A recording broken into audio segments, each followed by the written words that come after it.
Mr. Silton and the others arrived and changed out of their disguises. Although Mr. Preston was moaning as apparently Mrs. Silton had only washed his and Mr. Logan's Halloween costumes.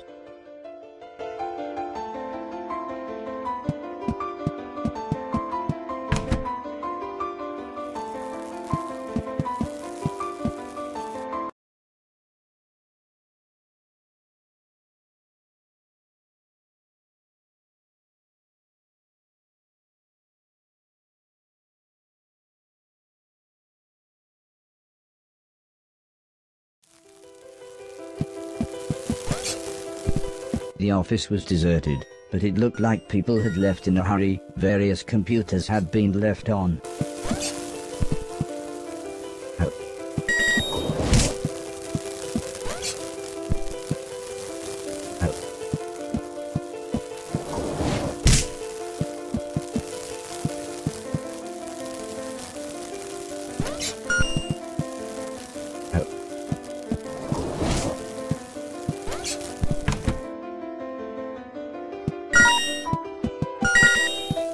Strangely, there were drawings of me everywhere. I hoped the professor could tell me why when we found him.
A large piece of machinery blocked our path.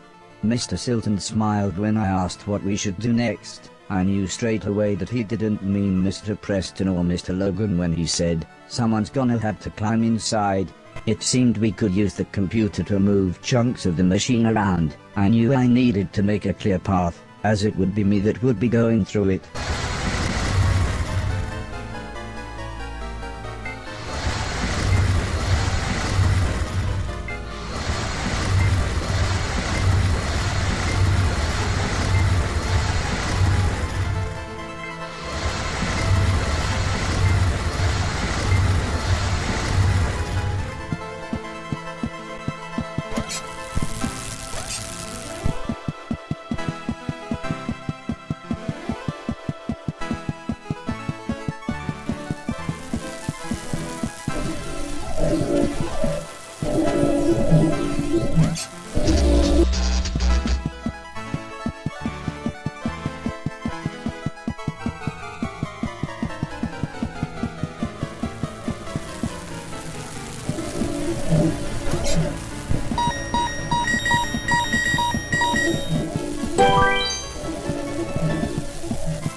As we entered the extravagant corridor, the most beautiful tune played in the distance. But almost as soon as we began to enjoy its dulcet tones, the music stopped, dead.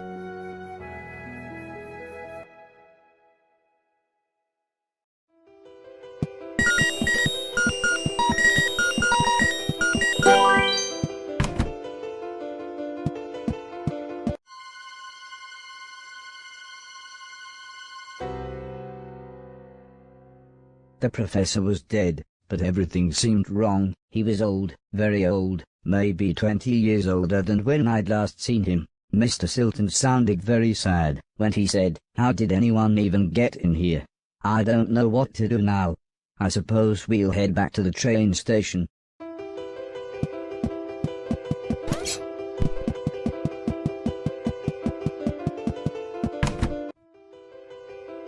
It was hard to believe the professor was gone.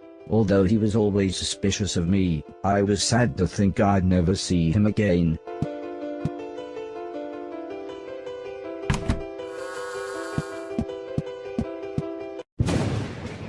Is it? Yes, it is. This is the right day. said the professor as he jabbed at a small metal box. I don't know how much time I've got to explain, he continued as a bright light began to surround everyone. Oh, not long at all.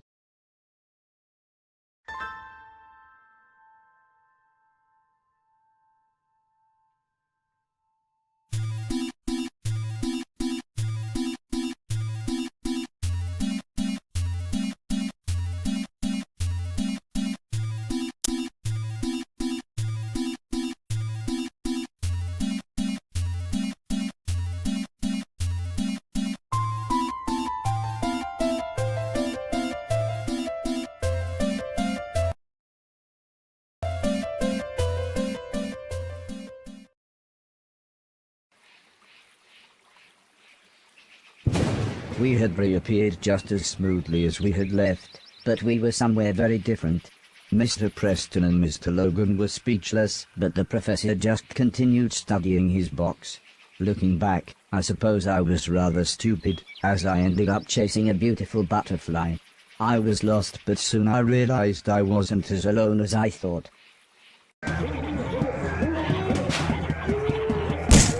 I couldn't believe we had time traveled, but there was no time to sightsee. I didn't know how much this was worth, but it looked expensive.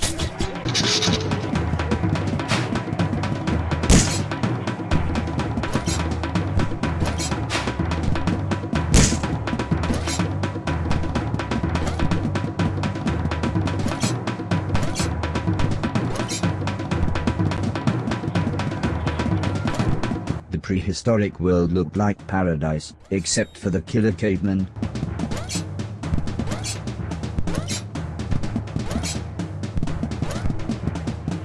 This seemed quite valuable.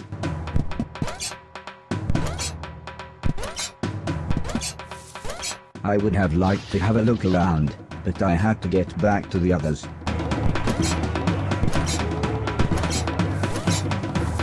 Wow, this was clearly worth something.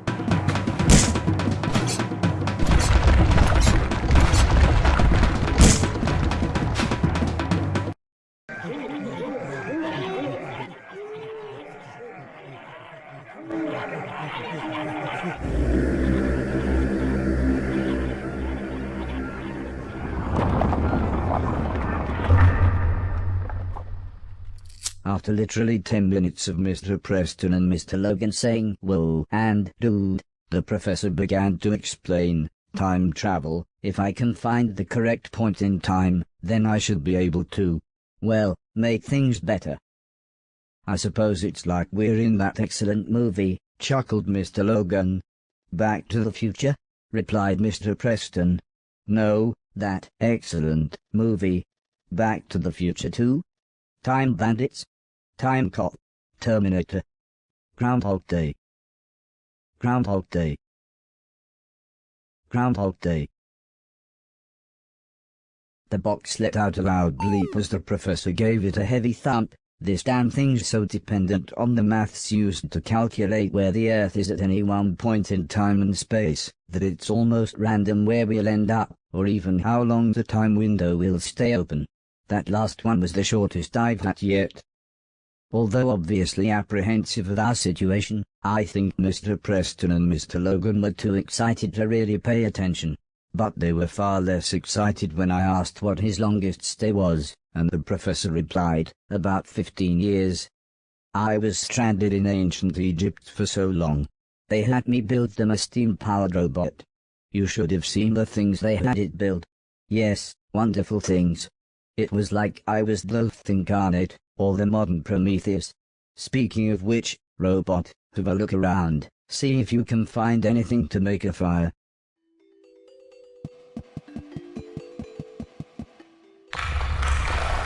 As great as my shoes were, they weren't much use when there was nothing for them to stick to. I rolled deep into the cave, but at least I had found the professor some firewood. Now I just needed to get back to everybody else.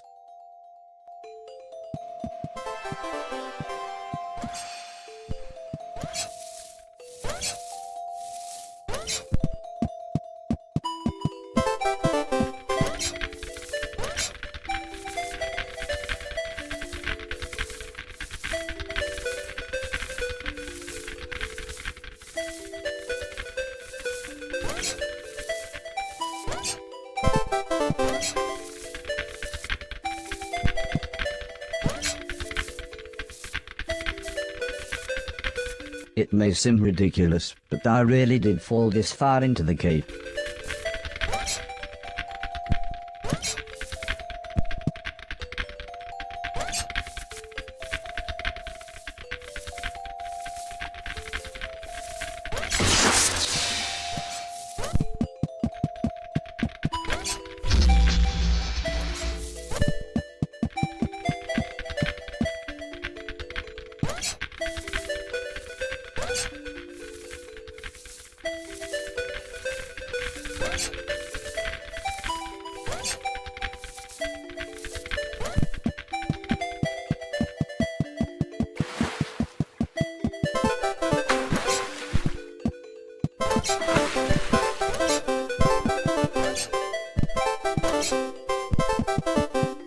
Things started to look familiar.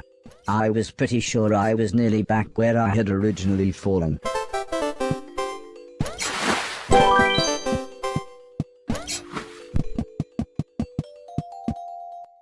Everybody warmed themselves by the fire. In the orangey glow, the cave even looked a little homely. Mr. Logan was much more comfortable now that he could see his surroundings, but Mr. Preston kept saying, "We're in bloody dinosaur times."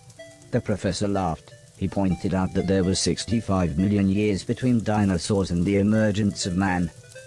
But that just made Mr. Preston panic about possible dinosaur ghosts. I got the feeling Mr. Logan had heard this kind of talk before, as he sighed when he said, "Oh, I suppose you believe in ghosts as well now, do you?" "Well, yeah," said Mr. Preston. "Barry's missus says this bloke who works with her uncle reckons his brother saw one. Fact." And with that, he began to tell the most amazing story I had ever heard. He explained how there was a man traveling through the Black Wall Tunnel who saw a young motorcyclist stood by a smashed-up motorbike. The man stopped, so the motorcyclist told him an address, but when he got in the back of the car, he fell silent, clearly in shock. "This isn't a ghost story," interrupted Mr. Logan. "This is called giving someone a lift." Mr. Preston was annoyed. Mr. Logan's stupid joke had ruined his train of thought. The brother of a bloke who works with Mrs. Silton's uncle gave a young motorcyclist a lift after a crash outside the Black Wall Tunnel. I said, just happy to be part of the conversation. "Yeah, that's it," said Mr. Preston as he explained that when the man arrived at the address, the motorcyclist had vanished. He said the man, not knowing what else to do, knocked on the door of the house. Soon an old lady answered, and when the man asked her if she had a son, she burst out crying and sobbed, "I did have, but he died 10 years ago today. Just outside the Black Wall Tunnel." I couldn't believe my audio sensors. This was concrete proof of the afterlife. I mean, Mr. Logan did point out that the story was from a children's TV show called Grange Hill, but you can't argue with the facts. Soon, the professor had finished inputting whatever data his box needed. "Robot," he said, "we need to be outside for my computations to be truly accurate. Find us an exit from this platonic allegory." The cave. Find us a way out.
this block looked perfect, so I decided I would only place it where the professor said I should.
Well, I've reversed the polarity of the neutron flow, so, here we go, said the professor as the glowing light surrounded us again.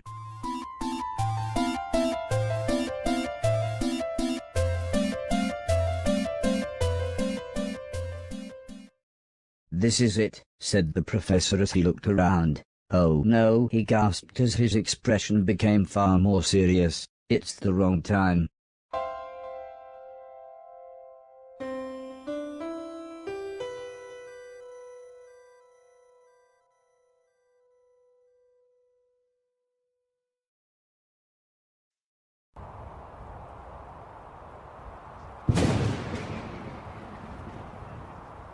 We had appeared in another barren desert.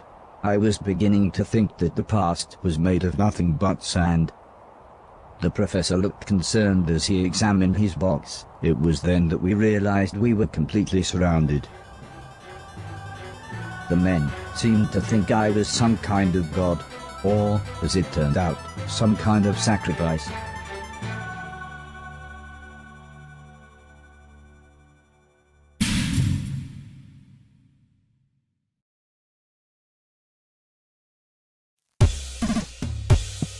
The stalactite above me looked quite unstable, like it was ready to come down.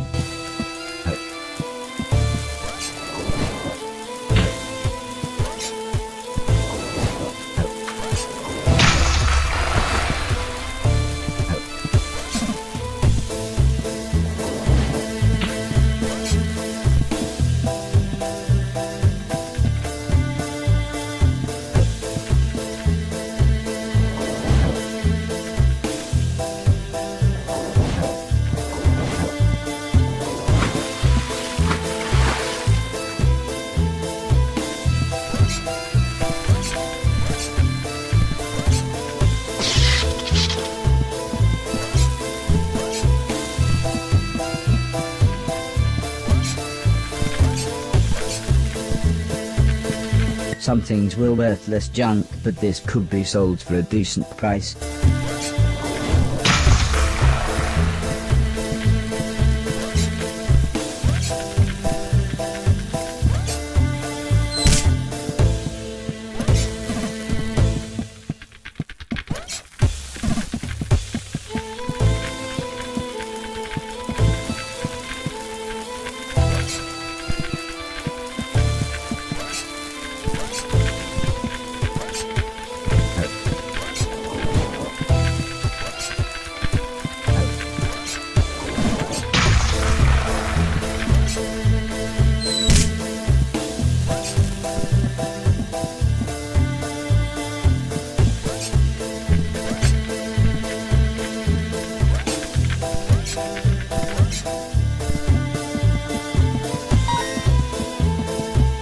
As I got to the top of the cliff, I could see everyone else being led away in heavy chains. Their extravagantly dressed capturers were only moving them in a slow march, so I followed them at a safe distance.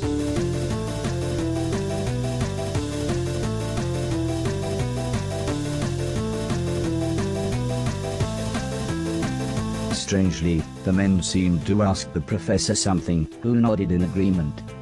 Although they clearly knew each other, the man in charge pushed the professor into a small wooden cage, along with Preston and Logan. The men then left. I was about to attempt to free my friends when one of the men returned with some tools. It was then I heard some machinery start in the distance, and the man left again. I then found out what the machinery was.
Mr. Preston took a chance to do something I'm guessing he thought was brave, shouting, "Catch you later, you ancient Egyptian dickweeds."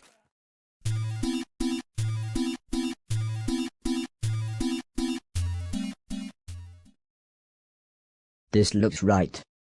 "Stay here," whispered the professor, "just in case."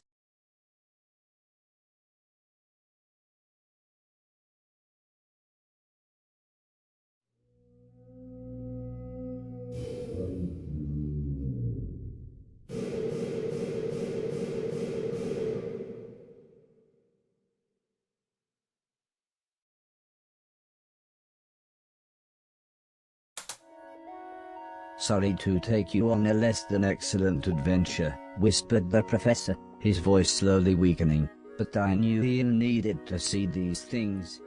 I was always worried about the military possibilities, but I'm pleased to see your consciousness software is still growing. Life is a state of mind." I had no idea what he meant, but he looked so happy. "Quick!" shouted Mr. Logan. "Hide!" I jumped into a large cupboard with Mr. Preston, who whispered something about seeing some people on the security monitor. The cupboard door was pretty thick, so I couldn't really hear what was going on, but suddenly I heard Mr. Silton shout, "Run!" When Mr. Preston eventually opened the door, we saw a large glowing light, exactly like the one from the professor's time machine. It was only then that I realized that we had reappeared just before we had left. As we walked back to the train station, Mr. Silton was truly confused. All he kept saying was, "What the bloody hell happened?"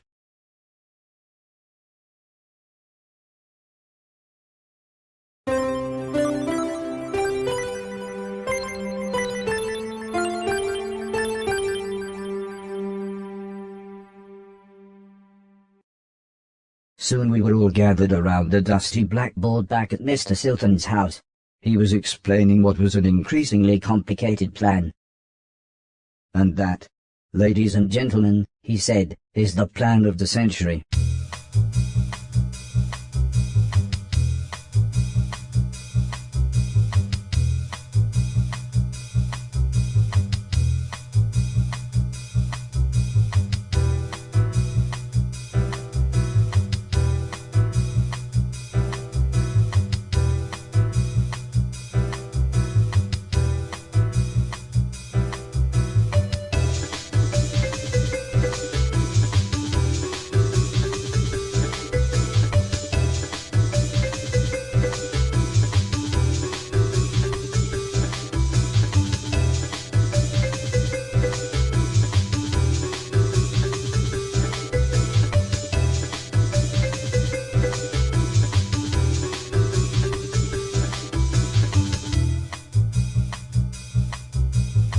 Sim explained that Heather and her mum were in Lab 33. He said I should find them, then take them to the gate on the other side of the base.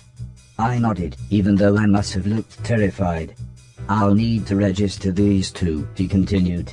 "Hopefully the guards won't notice I walked in with 3 robots and now only have 2. He wished me luck and reminded me it was Lab 33, but you only need to tell a robot something once,